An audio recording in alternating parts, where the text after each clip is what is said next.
नमस्ते. नमस्कार. आज माझ्यासोबत सरोजनी जोगदंड मॅडम आहेत, ज्या बीडहून आलेत. बऱ्याच वेळेला तुम्ही आनंदकुंजमध्ये आला आहात, तर काय त्रास होता आणि आनंदकुंजला येणं कसं झालं? मला करोना पिरियडमध्ये 2020 मध्ये म्हणजे कॅन्सर डिटेक्ट झाला, पोटात दुखायचं म्हणून ऑपरेशनच्या निमित्तानं. आणि त्याच्यानंतर मग ती पुढची जी कॅन्सरच्या ट्रीटमेंटची जी काही पुढची गाथा असते ती तेव्हापासून सुरू झाली. तो युट्राइन कॅन्सर होता, पिशवीचा कॅन्सर होता. आणि ऑपरेट वगैरे झाल्यानंतर जे रिपोर्ट्स आले ते खूप घाबरवणारे होते रिपोर्ट्स. आणि मग ज्यावेळेस आम्ही दवाखान्यात मेटास्टेसिस झालं होतं, शरीरामध्ये पसरलं होतं, पूर्ण पसरलेलं, लिव्हर मध्ये, लंग्स मध्ये पण होतं साधारणतः म्हणजे चौथ्या स्टेजचं असं सांगितलं होतं. पेट स्कॅन वगैरे केल्यानंतर दिनानाथला ट्रीटमेंट घ्यायचं असं आमचं निश्चित झालं. तिथे गेल्यानंतर डॉक्टरांनी तो रिपोर्ट पाहिल्यानंतर म्हणजे समोरच पेशंटच्या समोर ते जे काही बोलले ते म्हटले की या पेशंटला ट्रीटमेंट घेण्याचा काही उपयोग होणार नाही, तुम्ही काय करा, तुमच्या गावाकडे निघून जा आणि एखादा केमो घ्या असं सांगितल्यानंतर मग आम्ही काही होप दाखवले नाही की ह्या राहतील किंवा आपण आहे ती घेऊ ट्रीटमेंट. किती दिवसाचा लाईफ वगैरे काय असं काय सांगितलं? तसं लाईफ म्हणजे ते म्हटले आता तुमचं 5-6 महिने बघा म्हणे, काय एखादा केमो घेऊन कसं तरी हे करा.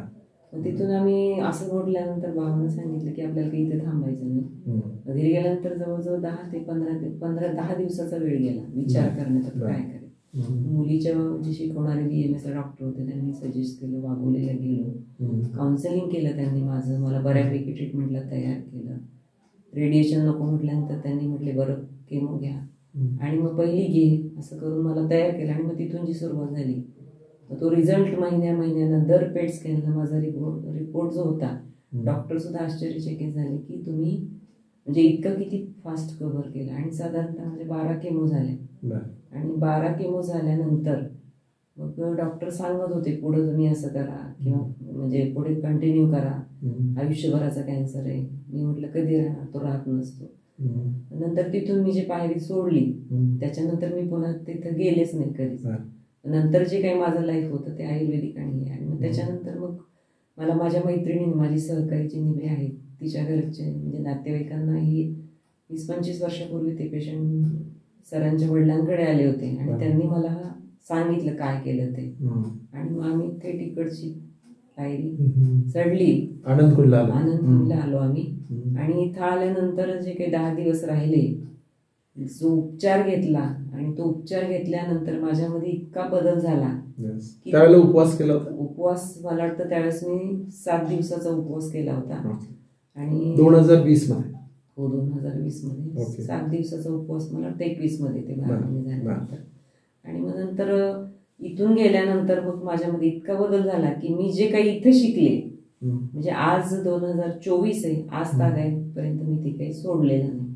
शिवांबू मी रेग्युलर घेते, उपवास जो आहे तो उपवास करते आणि जे काही डाएट दिले ते डाएट म्हणतो. त्यानंतर डाएटचं जे काही अन्न खाणं होतं शिजवलेलं पूर्ण बंद होतं आणि पूर्णपणे नॅचरल आहार होतं. किती महिने तशा पद्धतीने आहार? साधारणतः मी तो जवळजवळ 1.5 ते 2 वर्ष फॉलो केला. 2 वर्ष फॉलो केलं. ओके. शिवांबू मसाज करणं, शिवांबू घेणं, शिवांबू उपवास करणं, शिवांबू मात्र कंटिन्यू घेत होते. ओके.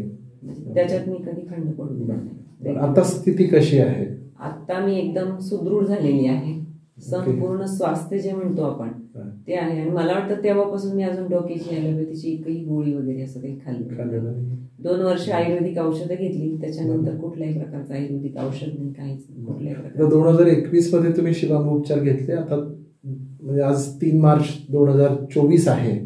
पुन्हा एकदा तुम्ही आनंदकुंजमध्ये आलात. दरवर्षी तुम्ही 10 दिवसाचं 5 जे होईल ते शिबिर मी कंटिन्यू करते दरवर्षी. Okay okay.